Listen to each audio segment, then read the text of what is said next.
이사야 50장 택한 종의 담력 요절 4절입니다. 주 여호와께서 학자의 혀를 내게 주사 나로 곤핍한 자를 말로 어떻게 도와줄 줄을 알게 하시고 아침마다 깨우치시되 나의 길을 깨우치사 학자같이 알아듣게 하시도다. 택한 종의 담력 1절로 3절. 나 여호와가 이같이 이르노라.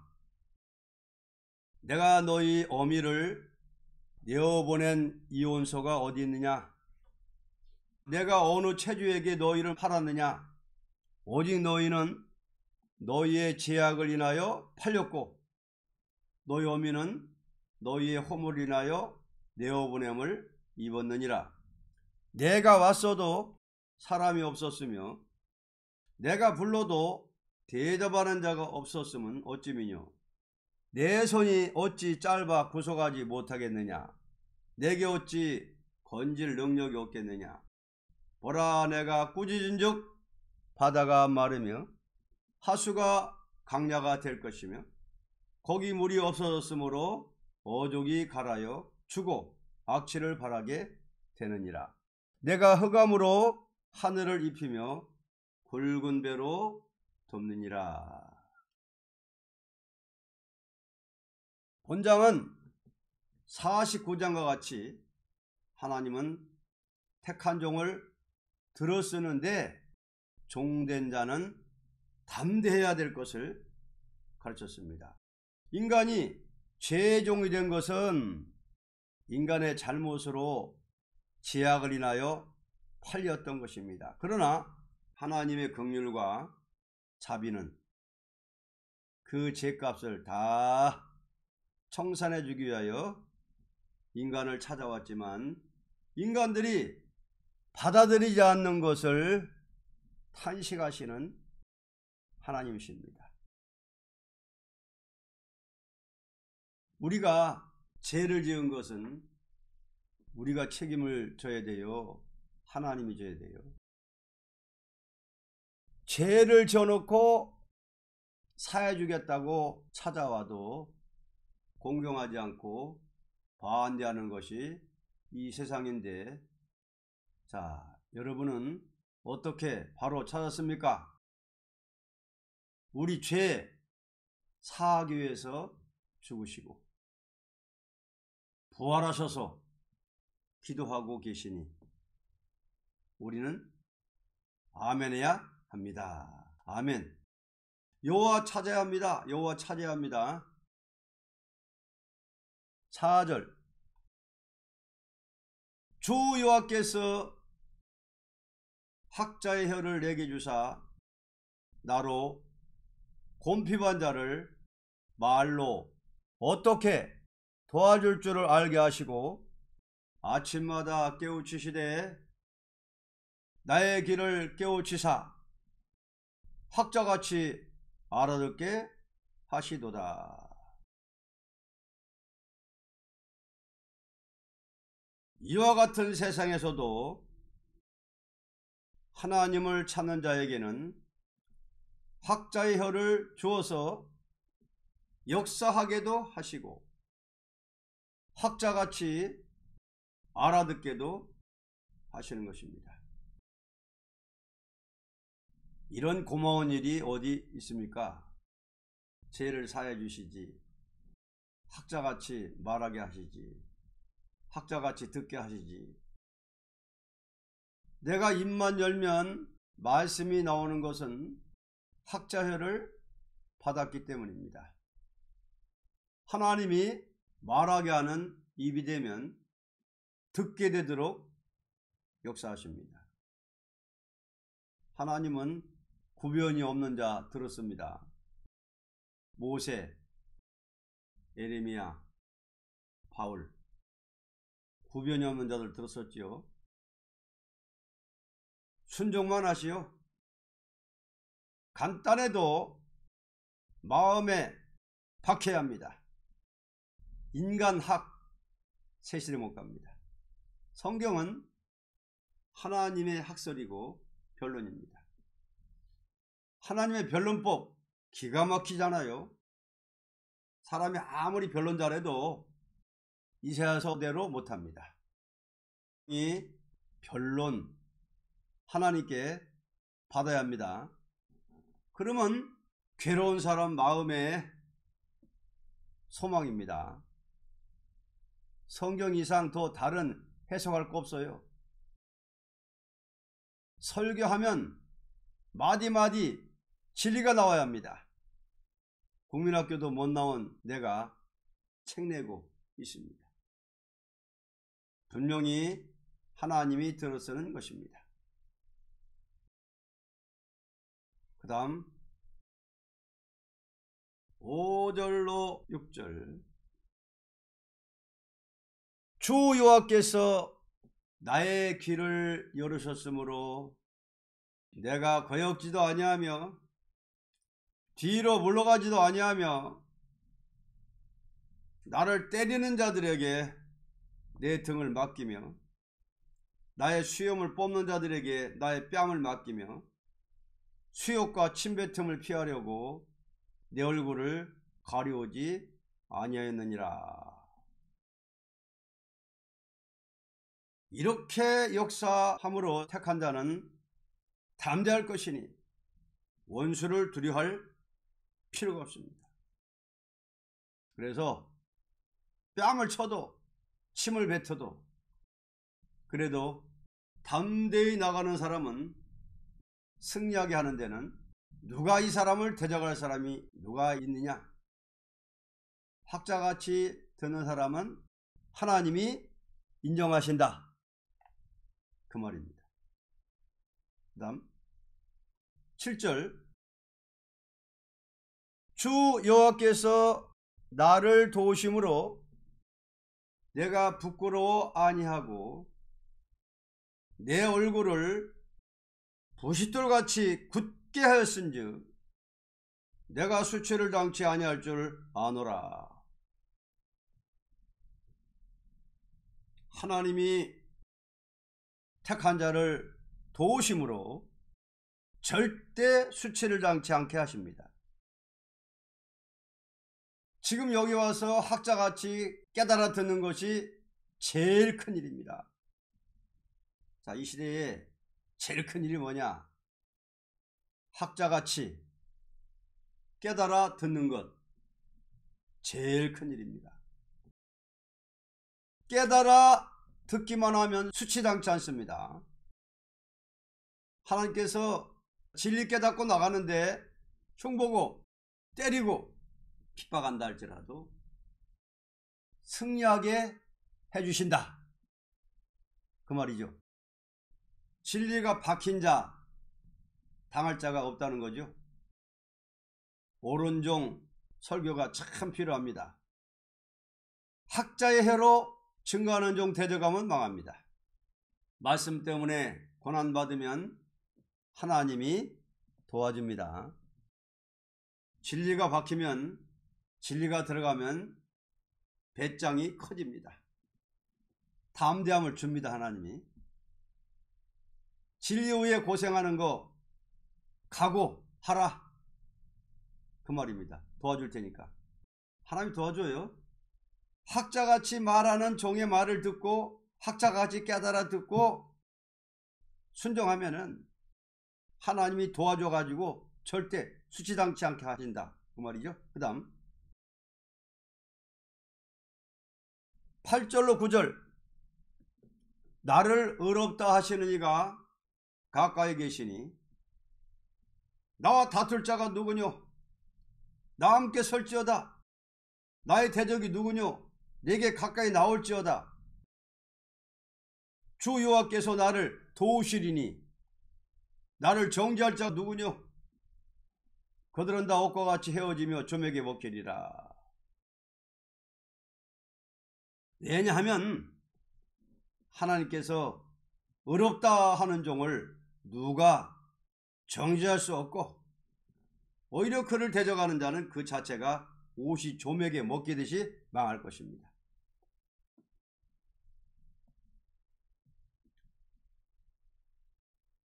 하나님 의롭다는데 누가 그 사람을 정죄하겠느냐 그 말이죠.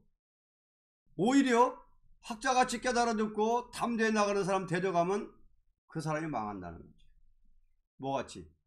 옷과 같이 헤어지며 조맥에 먹힌다. 그렇게 망한다는 거죠.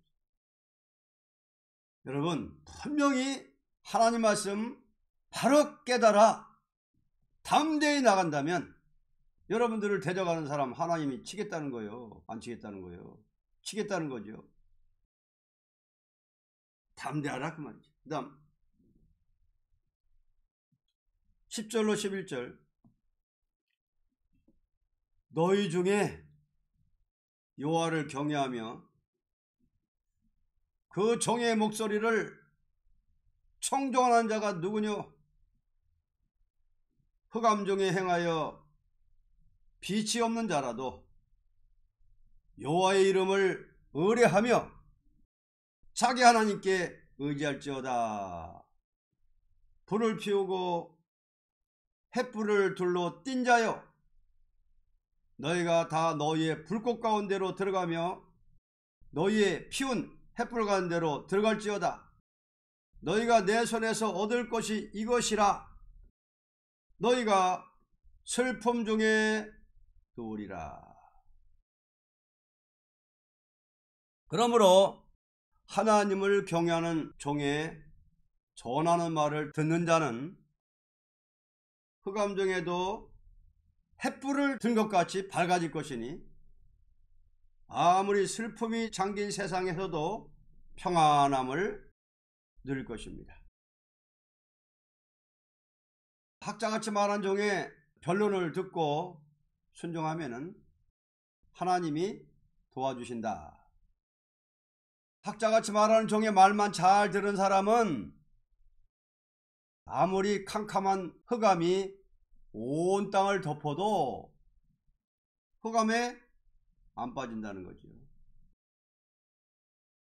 빛이라는 거예요. 빛. 흑암 중에 빛의 역사다. 흑암에 안 빠진다. 흑암에 점령 안 당한다. 오히려 빛을 발한다. 빛이다. 학자같이 말하는 종의 말을 듣고 따라오는 사람은 아무리 어려운 일이 오더라도 횃불 같다 그 말입니다. 횃불. 슬픔 중에 평안히 쉰다는 것. 남이 다 통곡하는 날이라도 그 집엔 안식이 있다 그 말입니다. 남은 다 통곡하는 날인데 평안이요. 안식이요. 그 집에 가정 축복입니다. 노아 집 평안이 왔죠. 물이 막 쏟아져도, 비가 쏟아져도. 옛날에 애굽에 재앙 내릴 때 양의 피를 문설주에 바른 집에 앞뒷집은 슬퍼서 그러는데 복판에 이스라엘 집은 평안히 쉬었죠. 그와 같다 그 말입니다. 그러면 여러분들 여기 와서 이 말씀 하나 바로 깨달아 가지는 게 수지 맞는 거예요. 이게 그거 깨달아 가지고 담대히 나가야지. 그걸 감추면 안 됩니다. 그러니까 우리가 이 학자같이 말한 종의 말을 듣고 변론 듣고 우리가 담대히 나가야지 감추면 안 된다는 거예요. 여러분 가서 덮어놓고 탄압하면 이게 다 옳구나. 이거 못 믿고 뭘 믿으란 말이요. 우리가 이거 하나님 말씀인데 말씀이 분명하다면 자 어떻게 우리가 굴복하겠냐 그 말이에요. 배반하겠냐 그 말이에요. 공산당은 레닌, 막수주의 그걸 가지고 싸우는데 어떻게 우리가 이거 말이 됩니까? 이해가 안 돼요.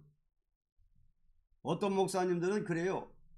목사님 참 내가 놀랐습니다.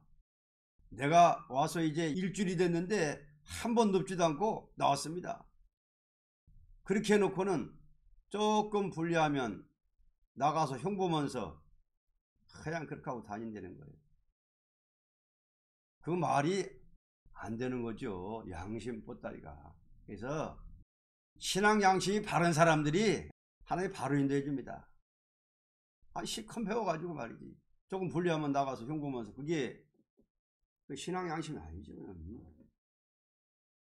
내가 지어낸 말도 아닌데 하나님이 신이 임해가지고 하나님이 학자같이 말하게 하는 건데 하나님 말씀인데, 그러면 이거 분명히 하나님 말씀이고 이것이 확실한 것이니 이거 어떻게 후퇴할 수가 있으며 어떻게 우리가 후퇴할 수가 있을 것이냐. 그러니까 학자같이 말하는 종의 말만 잘 들으면 그 다음에는 암만 흑암이 와도 그 사람은 빛이요, 슬픔이 와도 안식이라는데 뭐 말할 거 있어요. 하나님 도와준다 그 말입니다. 수치당하지 않게 해주신다. 온 땅의 모든 백성들이 통곡하고 난리는 나도 그 가정은 기쁨이요 평안이다. 그러니까 뭐 딴 거 따라갈 게 뭐 있어요. 결론입니다. 하나님께서 절대적으로, 절대가 들어가요, 절대적으로 택한 자의 죄를 사해 주시며 그를 완전하게 들어쓰는 것이니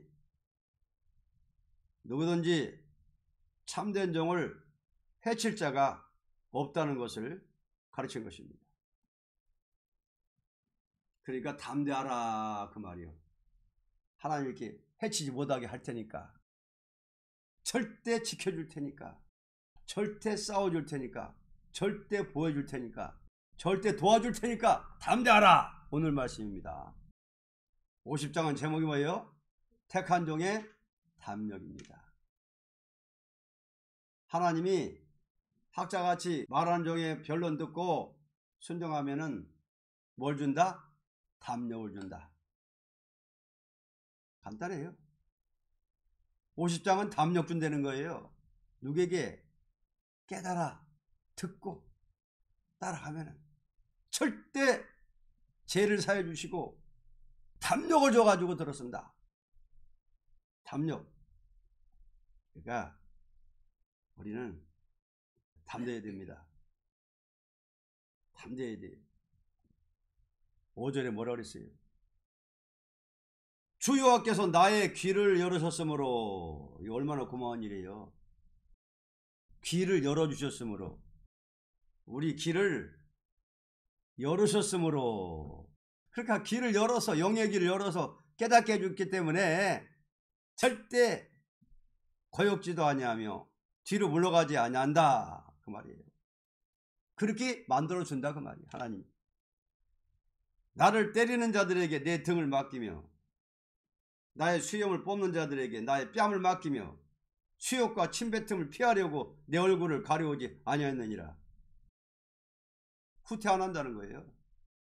우리는요, 우리 길을 열어주셔가지고 이걸 깨닫게 해주셨으니 어떻게 거역할 수가 있으며 어떻게 후퇴할 수가 있으며 절대 담력을 준다니까요.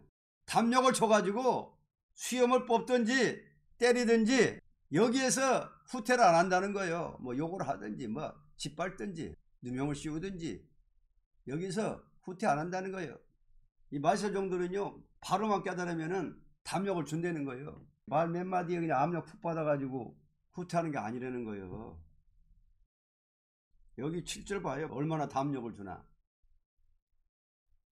주 여호와께서 나를 도우심으로 내가 부끄러워 아니하고 내 얼굴을 뭐요? 부싯돌같이 굳게 하였은즉 내가 수치를 당치 아니할 줄을 아노라. 이 마세복음의 정통이 봐 이거예요. 바로만 깨달으면은 얼굴을 부싯돌로 만들어 준다는 거예요. 탐정을 준다는 거예요. 얼굴에 철판 깔아 준다는 거예요. 하나님이 탐정을 준다는 거예요. 그러니까 그냥 뭐 마귀 말에 충격받아 가지고 막 후퇴하고 뭐 이게 아니라는 거예요. 우리 어디 가도요, 어디 가도 마귀인이 있어요. 여기 가도 마귀 참소, 저기 가도 마귀 참소. 마귀 떼가요 어디가 다 있어요. 마귀 말에 충격 안 받게 한다는 거예요. 그냥 밀고 나가게 한다는 거예요. 후퇴 안 하게 한다는 거예요. 말세종이 되면은 담대하게 해준다 이거예요. 누가 욕하든지 때리든지 침뱉든지 거기에 충격 안 받게 해준다는 거예요. 눈 하나 깜짝 안 하고 그냥 밀고 나가게 해준다는 거예요. 욕을 하든지 침뱉든지 때리든지 말로 때리든지 누명 씌우든지 조롱하든지 뒤에서 수근수근 하든지 이런 말에 압력 안 받게 해준다는 겁니다. 다 압력을 준다는 거예요. 얼굴을 부시도로 만들어 주는데 뭐 우리가 하는 게 아니라 하나님이 만들어 준다 그 말입니다. 담대합시다. 예, 담대해야 돼. 여호수아에게 뭐라 하십니까? 여호수아에게 하나님이 두려워 말고 담대하라. 암만 원수가 태산같이 많아도요 담대하라는 거예요. 내가 도와줄 테니까 담대하라는 거예요. 50장만 보면 힘이 납니다. 아, 하나님이 도와주는구나. 담력을 주는구나. 얼굴을 부시도록 만들어 주는구나. 어떤 말에 충격 안 받게 해준다는 거예요. 이 세상은 마귀 세상이에요. 절대 학자같이 깨달아 듣는 정도를 하나님이 도와준다. 죄도 다 사해 주시고 담력을 주고 흑암 세상에도 빛이 있게 하시고 세상 사람들이 다 통과하는 날에도 그 가족은 편안하게 보여준다. 오늘 택한 종의 탐욕이었습니다.